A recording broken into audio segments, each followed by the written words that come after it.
everyone? Welcome back. Money Market Moves here with Damien. Here we are. We're in February, end of February. What is today? February 23rd, right? Yeah.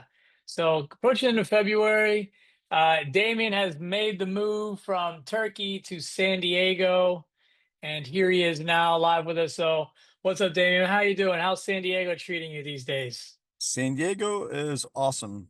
For those of you who haven't been here, it's quintessential American beach town, fish tacos, people on skateboards, and currently it's about 65 degrees and blue skies, so I can't complain.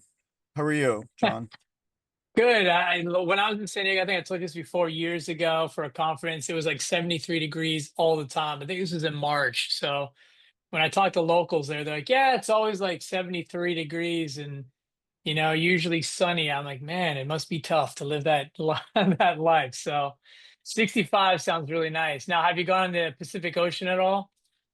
I haven't gone for a swim. It's kind of cold, but I Yeah, have walked yeah. on the beach. Yeah. That's what I was thinking. It's probably freezing right now, but hey, man, life's tough out there in the Do you West have a Coast. So wetsuit? Yeah.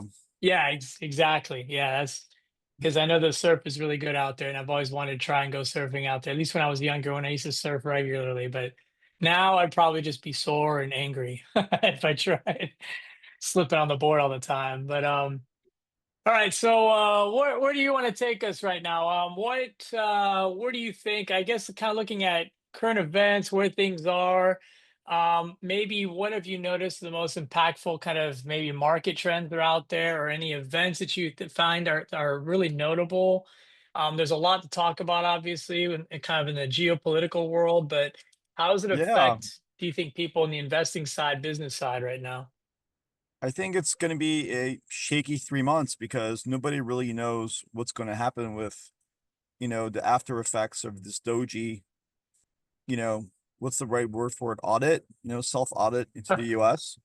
It could be negative or positive. We don't know exactly who they're firing and, you know, what their roles were. It could have potentially somewhat of a negative effect on the economy. I'm not sure. So I think the next 3 months, there's a bit of risk out there for me personally. And then Walmart just came out with bad earnings a couple days ago, saying the economy is not going to be as good next 3 to 6 months. So I would say, it's a good time to be a little bit conservative, I think, if we just get through the next 3 months and we might be the better for it. We might come out of this with a lot less, deficit and more efficiency in the government and all these things that they're going for, but we don't know that yet. So I think that the next 3 months will be up and down a little bit, but then, if something goes down that you like in this kind of market, I think it's probably going to be a buy. So So I guess, what are you looking at in terms of concern? Like you noted that Walmart said that they're expecting kind of a downturn economically. You know that yeah, Doge, like you said, is doing this audit.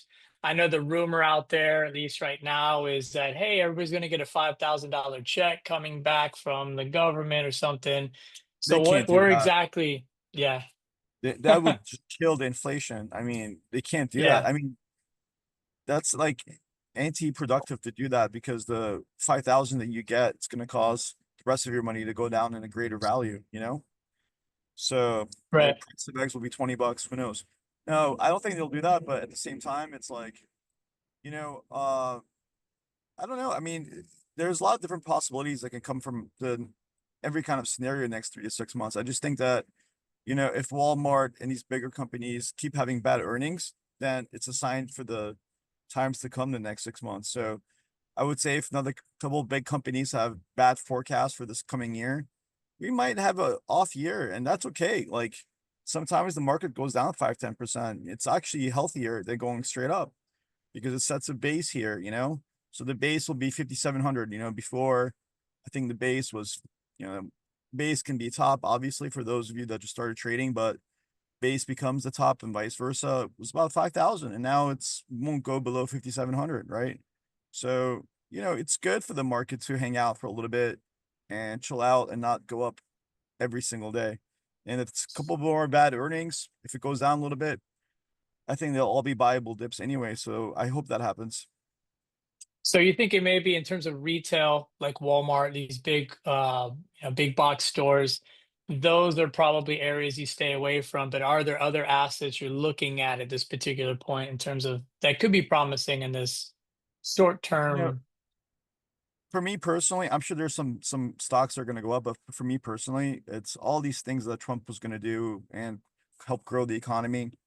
They've announced them. I mean, what more ammo is left in his, in his what, in his firearm? Economic gun. Yeah, Yeah, and the market's kind of stayed here. It hasn't gone up with every announcement, if you've noticed that. So he's running out of things to say. So my logic would be, either very conservative here or dip. But every time you say that, people come in and buy the stock. So I hate shorting, but I would be conservative if I were long, just because he's announced everything. They've tried everything. If anything is slightly disappointing in terms of earnings of or things that they're trying to do with Doge, then I could see this market going down to like 5,200 or 5,000 even. But that would be good. right, I think that would be good for the market to go down a little bit and come back up. right. So you see it as almost like a self-regulating, or maybe a return to the means or mean, or maybe a swing back, the pendulum swinging back to kind of normalcy in some way.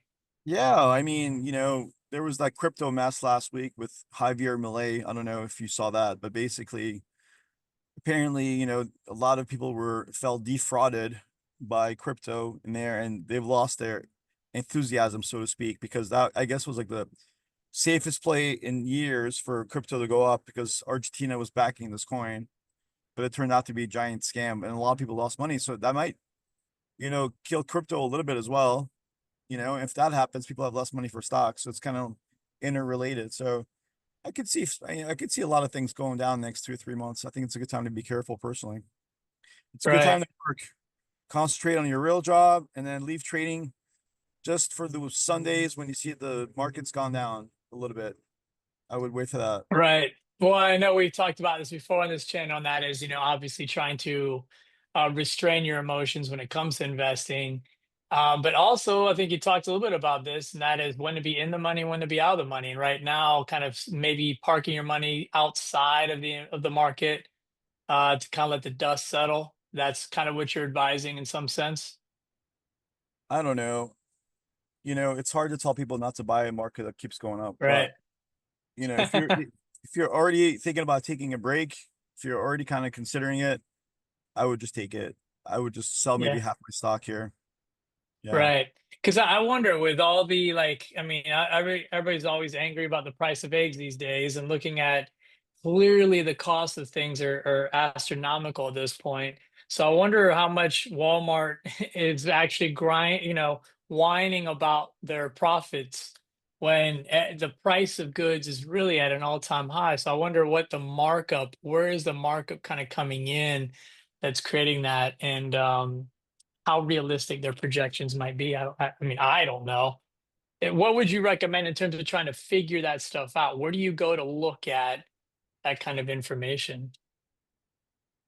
Sometimes like your own personal look into it is not a bad way to look into it. If you guys are out on the weekends, go to your local Target, you know, your Costco. I mean, you guys probably go there anyway. Are there less people? Sometimes you can notice it. It's around you. And sometimes you're the first one to see it. Do more of your friends complain about money? Do people complain about crypto losses? And you kind of hear it and you feel it and it happens. Right. So I think there's a Y- single number because the way the market's supposed to be priced, they have access to every single number already that's out there. So the market is supposed to be priced correctly according to all the numbers. So even if you found a number, the idea that you could go there and analyze the number better than the analysts at the funds is just inconsequential. So the news and you doing your own research and all the stuff on the web that's already there, it's kind of useless. You know, People have already acted on those reports. So I think the best is just to use your intuition in time like this as well. So then with this, do you think this market is going to be, I mean, you seem to think it's going to be volatile in some sense, or at least it's going to be kind of in a downward trend. Um, how do you, I Yeah, guess, speaking to investors, how would you kind of determine like an acceptable risk reward in this particular scenario? Kind of if you're looking at a downward trend, you'd mentioned shorting. Is there any? I would buy puts. Like if you want to keep your stocks, then I would buy some puts to hedge yourself. That way, if there's a big market correction, the puts will save you. Your losses will be a lot smaller. That's for sure. That's one way of doing it. If somebody actually wants to hold their stock forever, good for them. I actually met this guy in Solana Beach here, just north of San Diego, a couple nights ago, and he had Facebook since opening day, since the Wow. stock came out, the IPO. He said he never sold it. He bought it on the dip the first day it came out. 20 years later, he still has it. So that's awesome. I mean, but one way just to be able to hold your stock and also, be, minimize risk is just to buy some puts on the stock as well. So I recommend that wholeheartedly, actually, if you're afraid the market's going to go down or if you're short something. I mean, if you're short something, it's always a good idea to buy long call options just to, hedge yourself in case the stock flies. Right. So just for others who might not know, what exactly is a put? Can you quickly explain a put, or at least as an idea? Yeah, a put is basically your right to sell a stock at a certain price in a future date. So, uh, let's say Apple it's much higher than that, but let's say it's $100. So you're buying a put of Apple at $100, and then let's say it goes down to 87. But before that strike price or strike date comes, you have until that date to sell that portion of Apple at the higher price of 100 when it's at 87. So where people lose money on options is, let's say the stock price of the Apple goes up to like 120, then the right to sell at 100 is worthless. And the Right. person who sold you the option will then make the money. So to buy puts and buy calls, generally you want the market to be volatile because it's got to go through the premium price, which is probably 3% or so. So the first 3%, no matter what happens, the option will probably be worthless. But beyond that, big down move, the put will be good, and the big up move, the call will be good. And the call is just your right to buy the stock at a earlier, cheaper price 3 months ago. That's what you pay for. Right. So you have the option, but not the obligation to sell at that particular No, the price point. obligation, yeah, the obligation is just the price you pay for the right to do so. So it's called a premium.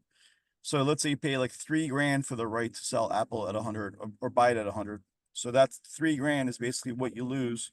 And the person selling you the option is counting on the fact that the 3 grand is going to be, it's that the stock's not going to move more than 3%, which makes up the premium of 3 grand. So he's betting Right. against you. But those guys will just keep selling options the whole way up. So, they'll sell, let's say, the right to sell at 100, at 90, at 80, and 70, and then they know that they're going to keep make money at least on some of them. So what they don't really want, the writers of options, is the market just to go up, 60% in one direction, because then it's how they get screwed.